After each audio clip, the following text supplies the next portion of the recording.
तो ये कहानी शुरू होती है 800 साल पुराने वक्त में। एक पुराने से रेगिस्तान में हम एक स्पेसशिप को आता हुआ देखते हैं। स्पेसशिप की लैंडिंग की वजह से इस रेगिस्तान में बहुत बुरा तूफान आ जाता है और वहाँ पास मौजूद लोग अपनी जान बचाकर भागने लगते हैं। भागने वाले लोगों में एक लड़की भी थी जिसका गले का नेकलेस भागते हुए यही मिट्टी में गिर गया। ये सीन कट होकर अब कहानी प्रेजेंट टाइम में आती है। 800 साल का वक्त बीत चुका है। जिस जगह ये स्पेसशिप उतरी थी उसी जगह पर रिसर्च चल रही है और वो नाम की लड़की को यहाँ वही नेकलेस मिलता है जो उस लड़की के गले से उतरकर गिर गया था। और प्रोफेसर इसकी जांच करते हुए बताते हैं कि ये नेकलेस बहुत पुराना है और हो सकता है कि ये बहुत कीमती भी हो। ये जानकर वो खुश हो जाता है। इतनी देर में वहाँ जॉन नाम का एक आदमी आता है जो कहता है कि तुम्हें यहाँ जो भी चीज़ मिलेगी वो तुम्हारे पास मेरी इमानत है। जिसके जवाब में वो कहता है तुम्हारी कहाँ से, ये जगह चाइना की है और यहाँ से हमें जो भी चीज़ मिलेगी वो चाइनीज हुकूमत की इमानत होगी। इस बात से चिढ़कर जॉन वहाँ से चला जाता है। हमें मालूम होता है कि वो और उसके प्रोफेसर की टीम यहाँ कई सालों से रिसर्च कर रही है और रिसर्च के बाद इन्हें मालूम हुआ कि इस जमीन के नीचे कई सौ साल पहले एक लुलान नाम का शहर हुआ करता था। इन्हें वहाँ लकड़ी के कुछ टुकड़े भी मिले थे जिन्हें मिलाने पर वहाँ लुलान शहर का नक्शा बनता था। इस नक्शे को और लड़की के नेकलेस को देखते हुए प्रोफेसर ने एक कहानी बनाई। जमीन के नीचे मौजूद शहर की हालत उन्हें ये बता रही थी कि 800 साल पहले जरूर वहाँ पर कहत आया होगा और ये नेकलेस उस टाइम पे सिर्फ मोह पैदा करती थी, यानी वहाँ पर मोह उनकी रिलीजियस मास्टर एक लड़की थी और उसी का ये नेकलेस था। कहत पड़ने पे वो मोह टेम्पल की तरफ भागी होगी लेकिन फिर तूफान के तेज होने पर उसकी मौत हो गई। सीन कट होकर पास में जाता है जहाँ हम उसी मॉक को देख रहे हैं जिसके बारे में वो और उसकी टीम बात कर रहे थे।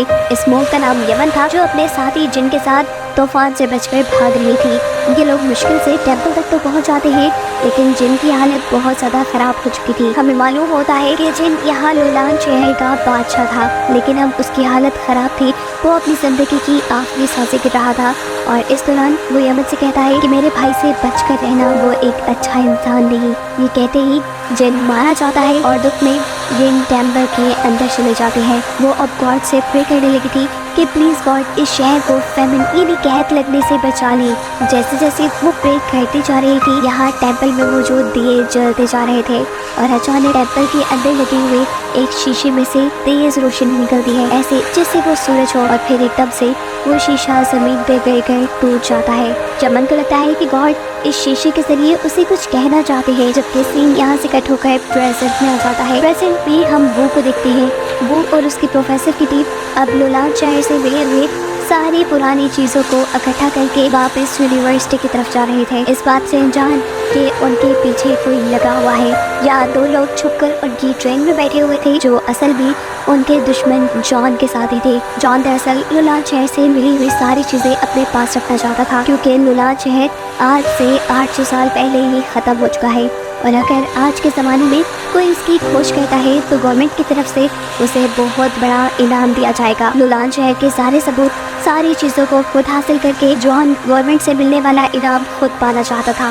दिखाया जाता है कि अब जो उनके आदमी वो को शूट करने ही वाले थे क्योंकि लू ने उनके हाथों से लुलान शहर का सामान बचा लिया था। इससे पहले कि ये लोग वो को मार देते एकदम से ट्रेन में बैठे हुए सारे पैसेंजर्स खड़े हो जाते हैं। उनके हाथों में पिस्टल्स थी और हमें मालूम हुआ था कि असल में ये चाइनीज सोल्जर्स थे जो जॉन के दोनों साथियों को उठाकर ट्रेन से बाहर फेंक देते हैं। जिसके बाद वो अपना सामान चेक करने लगता है। जैसे ही सूटकेस खोलता है तो उसे वही मिरर दिखाई देता है जो 800 साल पहले हमने यमन के पास देखा है। इस मिरर को देखते ही वो डर गया क्योंकि ये मिरर टूटा हुआ था और उसे लगा शायद ये उसकी वजह से हुआ है, पर वो हकीकत नहीं जानता कि ये मिरर टूटा हुआ ही था। इस मिरर को वो अपने घर ले आया। बहुत कोशिश करने के बावजूद भी वो शीशा नहीं जुड़ता। सीन कट होकर पास में हमें दोबारा यमन को दिखाया जाता है जो इस शीशे में देखते हुए दोबारा गॉड से प्रे कर रही थी कि सब कुछ ठीक कर दे। उसके प्रे करते ही हम देखते हैं कि शीशे के अंदर अजीब सा जादू होने लगा और वो शीशा खुद ब खुद जुड़ने लगा। प्रेजेंट टाइम में उसी तरीके से वो का शीशा भी जुड़ने लगा था और इस शीशे के अंदर से अब रोशनी भी निकल रही थी। एकदम से वो को किसी लड़की की आवाज़ आती है। वो इधर उधर दिखता है, वहाँ तो कोई लड़की नहीं थी, इसीलिए वो डर गया। एकदम से उसकी नज़र जब शीशे के ऊपर गई तो उसने वहाँ पे यमन को देखा। इस मिरर के जरिए यमन वो को देख पा रही थी और वो यमन को। यानी साफ मतलब था कि इस मिरर ने दो टाइमलाइंस को जोड़ दिया था। यमन को लगता है कि वो एक गॉड है, इसीलिए वो उससे प्रे करने लग जाते हैं। यहाँ वो जो ये बात नहीं समझ पा रहा था कि यमन कौन है और इस मिरर के अंदर कैसे आ पाई, वो इन सवालों का जवाब जानने के लिए यमन के बैकग्राउंड में वो उसे देखने लग जाता है। तो तब उसे यमन के बैकग्राउंड में कुछ तस्वीरें नजर आती हैं। ये तस्वीरें उसने नूलान शहर के नक्शे पे भी देखी थी और अब वो बिना उलझाए कि ये बात समझ चुका था कि इस शीशे ने दो टाइमलाइंस जोड़ दी है और वो 800 साल पीछे नूलान शहर में देख पा रहा है। वो यमन को बताता है कि वो कोई गॉड नहीं है बल्कि एक आम इंसान है जो फ्यूचर से उससे बात कर रहा है। वो यमन से रिक्वेस्ट करता है, क्या तुम अपने इर्द गिर्द की चीजें मुझे दिखा सकती हो। यमन उसके कहने पे ऐसा करने लगती है। इसके बाद वो बहुत सारे यमन से सवाल करता है नूलान शहर के बारे में और यमन उसके सारे सवालों के जवाब देने लग जाती है। नूलान शहर की जिन चीजों के बारे में ये लोग जानना चाह रहे थे, यमन के जरिए वो सारी बातें पता चल चुकी थी। ये सब जानकर वो बहुत ज्यादा खुश था।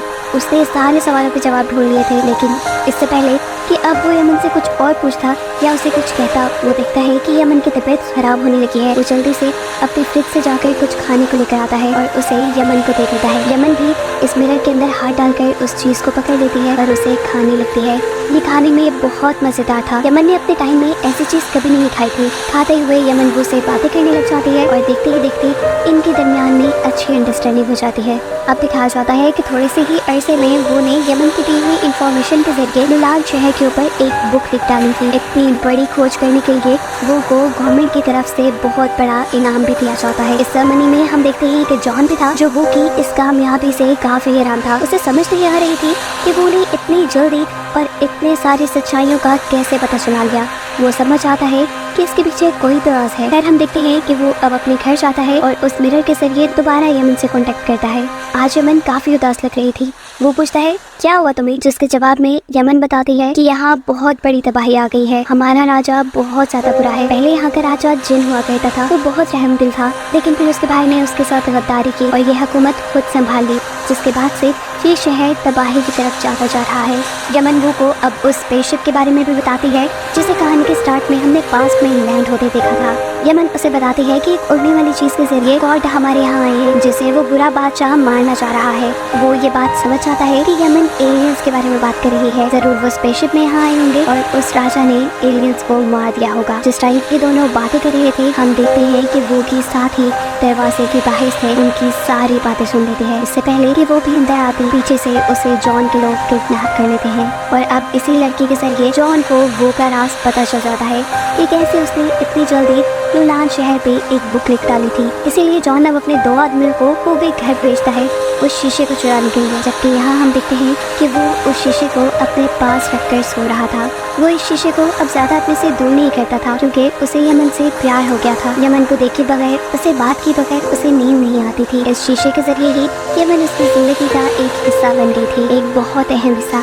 हर रोज रात को वो उसे एक पोइम सुनाता था जिसे सुने बगैर अब यमन को नींद ही नहीं आती थी। यमन के सोने के बाद भी वो यमन को देखता रहता था। यहाँ तक कि अब तो उसके ख्वाबों में भी यमन ही आने लगी थी।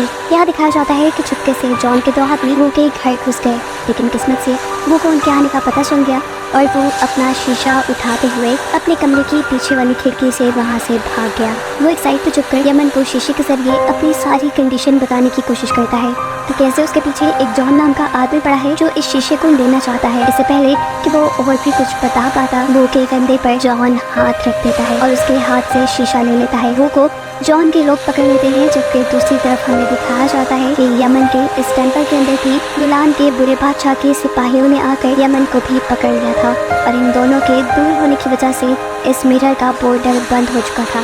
यमन को अब राजा के सामने लेकर जाया जाता है और राजा उससे इस मिरर की सच्चाई पूछते हैं, जिसपे यमन तो कुछ नहीं बोलती, लेकिन उसका सिपाही बोलता है कि ये जादुई शीशा है, इसके जरिए हम जन्नत में भी जा सकते हैं, लेकिन इस शीशे को सिर्फ यमन ही खोल सकती है क्योंकि वो एक मोंक है। राजा अब यमन को उठाकर गॉड के मकबरे के पास ले जाते हैं। ये असल में गॉड का मकबरा नहीं था बल्कि एलियंस की स्पेसशिप थी जिसमें इन्होंने एलियंस को मारकर बांध दिया था। प्रेजेंट में हम देखते हैं कि जॉन ही वो को उस एलियन स्पेसशिप के पास लेकर जा रहा है। वो एलियन स्पेसशिप के पास जाकर वो उसे इस शीशे का पोर्टल खोलने को कहता है, जबकि 800 साल पीछे यमन के साथ भी यही हो रहा था। बादशाह उसे मिरर का पोर्टल खोलने को कह रहे थे। अलग अलग टाइम में यमन और वो दोनों ही उस एलियन स्पेसशिप के ऊपर चढ़ते हैं और उस मिरर को लेकर वो जैसे ही उसे अपने मुंह के सामने करते हैं तो यहाँ एक रोशनी का तूफान आने लगता है। यहाँ एक पोर्टल खुल जाता है और दोनों टाइमलाइंस आपस में मिल जाती हैं, जिसकी वजह से अब वो और यमन आपस में एक दूसरे को देख पा रहे थे। वो एक दूसरे के सामने आ चुके थे।